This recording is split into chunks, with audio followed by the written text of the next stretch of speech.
Yo, yo, yo, what it do, party people? It's your boy, Mr. King K. As usual, coming to you live from the King's Kingdom. We got some more sports content coming up for you. We got evaluations from Forbes. We got more countries, talk about more countries as we get ready for the World Cup.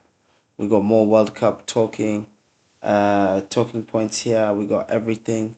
Let me tease you no further.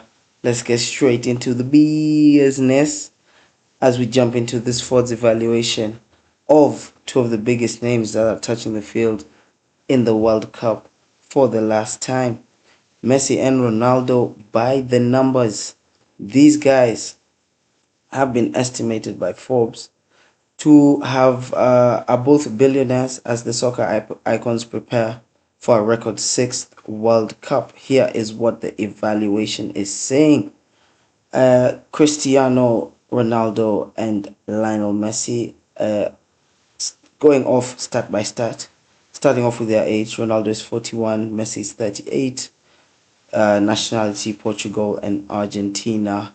Net worth 1.2 billion for Ronaldo, 1.1 for Messi. Total career earnings 2.1 for Ronaldo, 1.8 for Messi. On field earnings 1.4 billion to a 1.2 from Messi. Off field earnings 700 million to 600 million to Messi.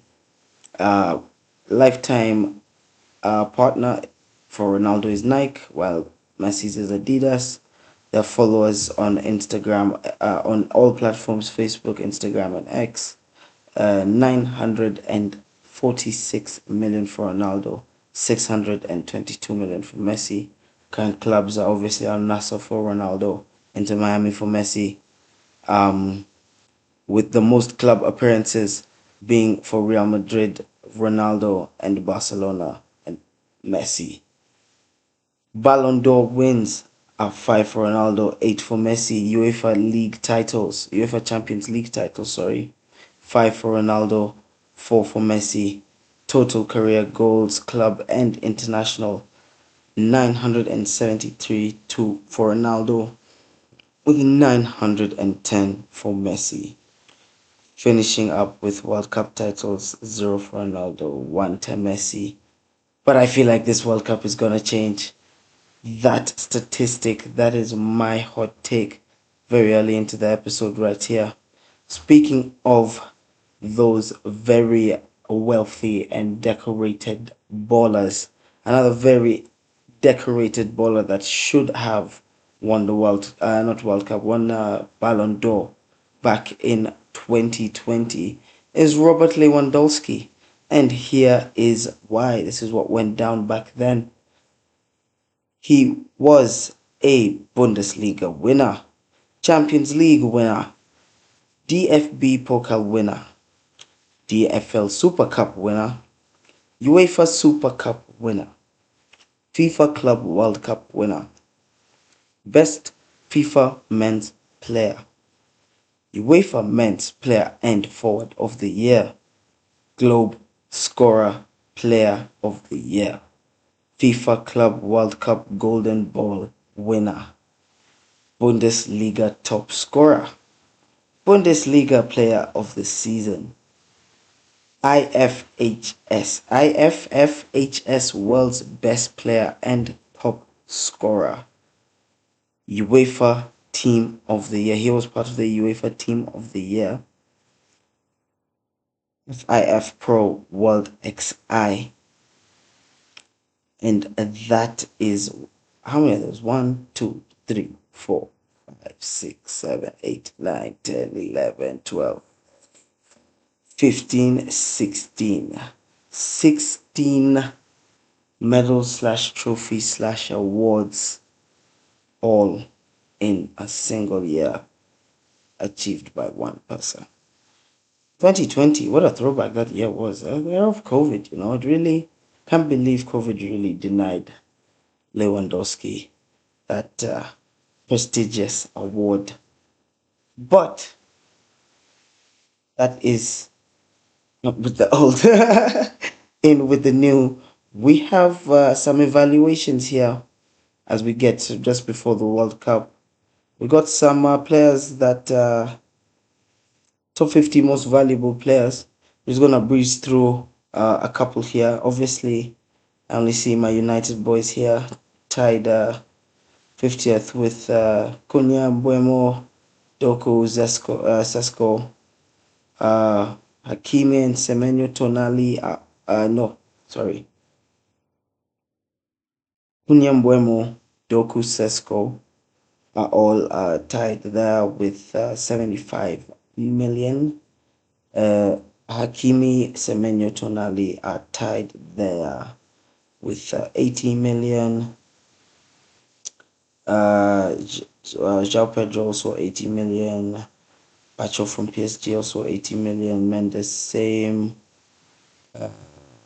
Moving up, Martinez from Inter Milan at 85. We just skipped through quite a few numbers there. He's 31st in the list there. He's also tied there 30th with Isak. Valverde 29th with 90 million. Also Enzo Fernandez from Chelsea, 90 million. Turkey from City, also 90 million. Ada Gula, actually, 90 million.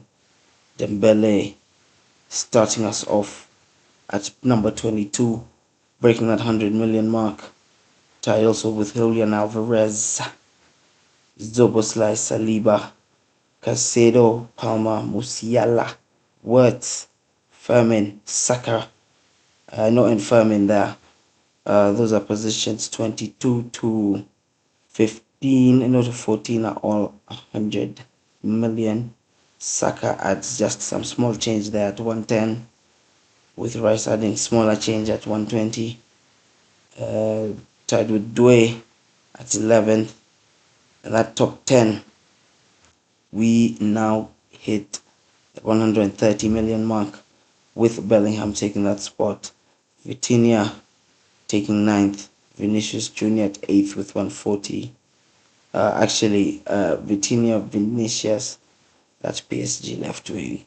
Kvaratskhelia and João Neves are all 140, so they take positions 9 to 6. Our top 5 bowlers are Olise at 150, Pedri at 150, Mbappe number 3, 180, Haaland and Yamal tie with 200 million rather as their market values. Moving on ever so swiftly,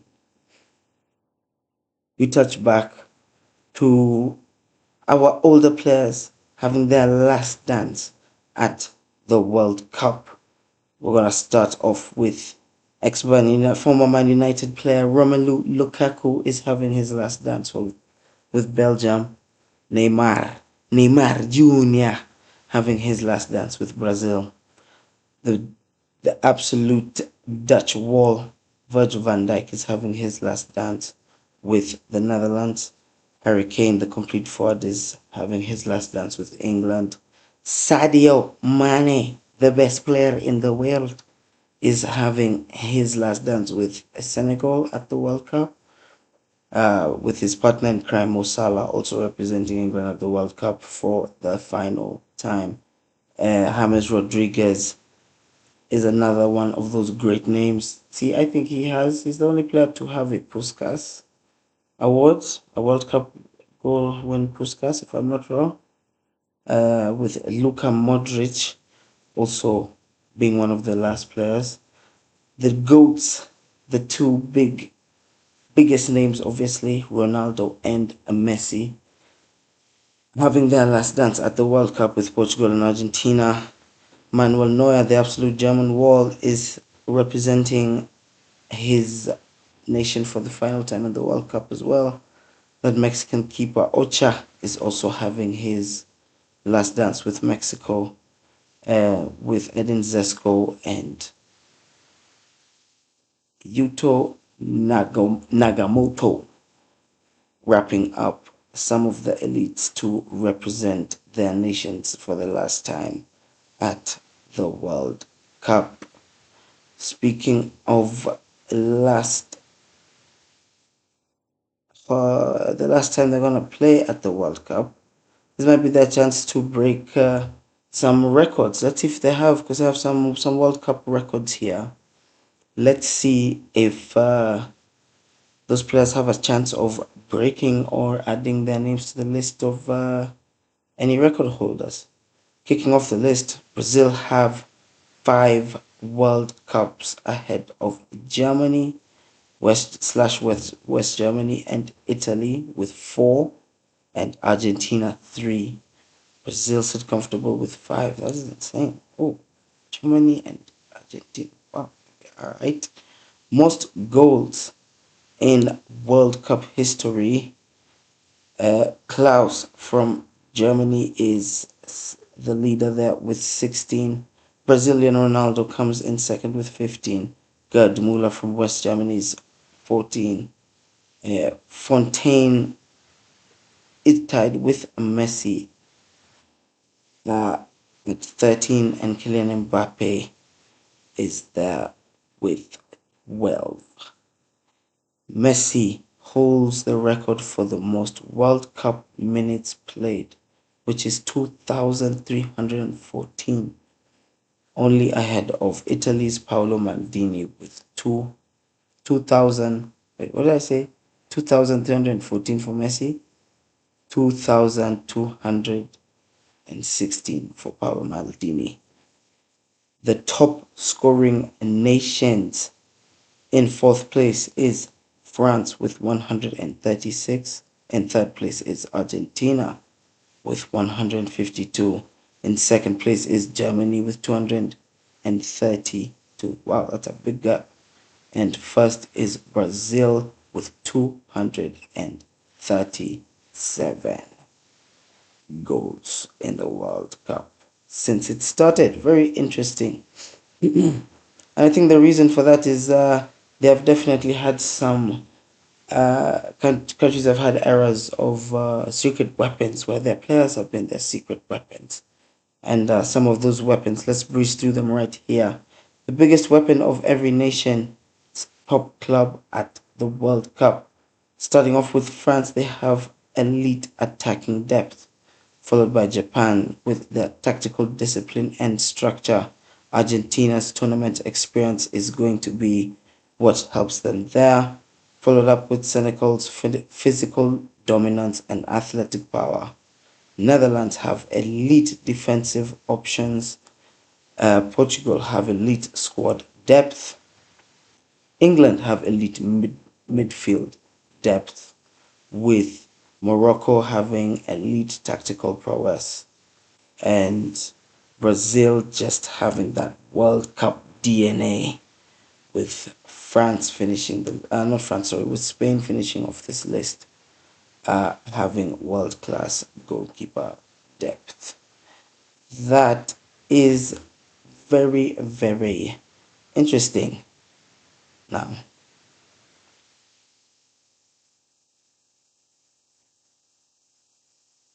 finishing up, let's just talk about some countries around the world.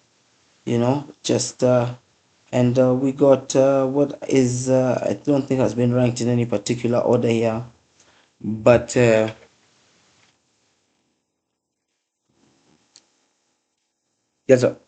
yet another list. We're gonna quick run through quick fire. Is some of the safest countries and most peaceful countries in the world.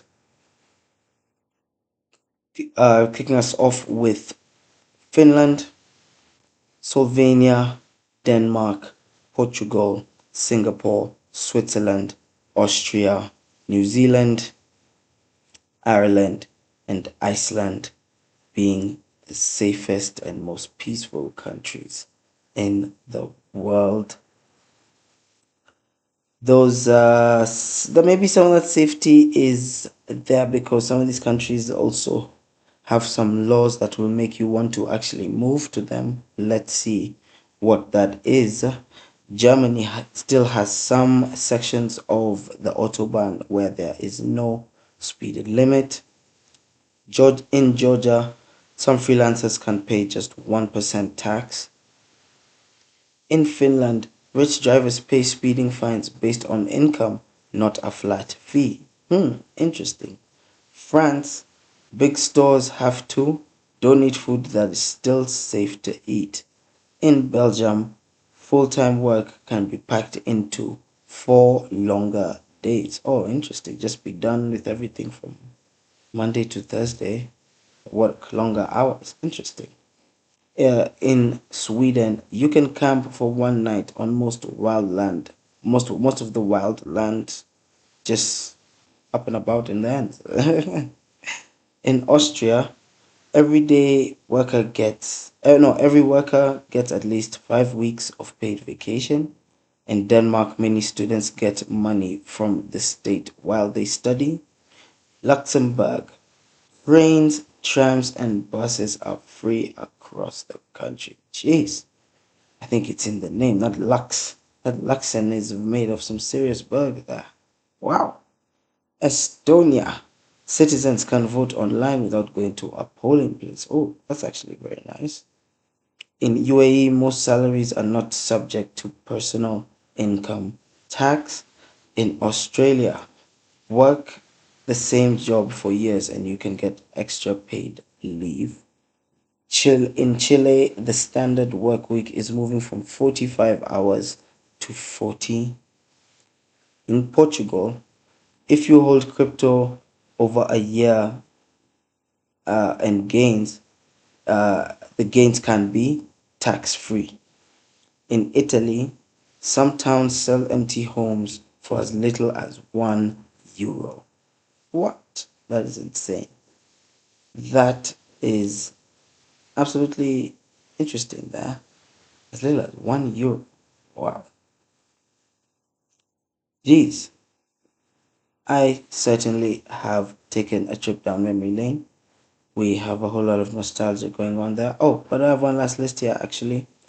EA Sports have actually predicted since 2010 who the World Cup winners have been, and it appears that they have been right. So let's wrap up with the final list here. In 2010, EA Sports predicted Spain to win, and they were indeed the winner. In 2014, they predicted Germany to win, and they were indeed the winner. In 2018, they predicted France to win, and they were indeed the winner. In 2022, sorry, they predicted Argentina to win, and they were indeed the winner. This year, they have predicted for 2026, Spain will carry it. So, stick with me. Let's find out if Spain will end up carrying it and EA Sports are right for the 6 times in a row. This has been your boy, Mr. King K, and I'm just gonna do this thing called signing out.